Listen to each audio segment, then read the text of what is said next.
Subject కి ఒక teacher ఉంటారు, అన్ని సబ్జెక్టులు నన్ను చదవమంటారు. ఇంత చిన్న బుర్రలో అన్ని ఎలా నింపాలి?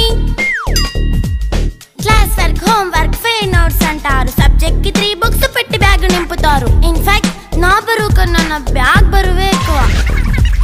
క్వశ్చన్లు, ఆన్సర్లు, సర్ప్రైజ్ టెస్టులు అన్ని దాటుకొని మళ్ళీ స్కూల్ వ్యాన్ ఎక్కేసి అమ్మయ్య ఇక ఇంటికి వచ్చేసామనుకుంటే మార్క్స్ తక్కువ వస్తే చెయ్యాలి అసైన్మెంట్. రిపోర్ట్ కార్డ్ చూపిస్తే ఇంట్లో ఉన్న పనిష్మెంట్. హోమ్ వర్క్ చేయమంటూ మమ్మీ చంపుతుంటుంది. ట్యూషన్ టైం అయిందని డాడీ తరుముతుంటాడు. డాన్స్ క్లాస్ కి వెళ్ళమని తాతయ్య తిడతాడు. స్నాక్స్ తిని వెళ్ళమని నాన్నమ్మ ఆపుతుంది. ఇక అన్నీ అయిపోయాక కాసేపు టీవీ చూద్దామంటే మమ్మీ ఎంట్రీ ఇచ్చింది. బెడ్ యొక్క మంది చిన్న నాప్ తీసేలోపు తెల్లారిపోయింది.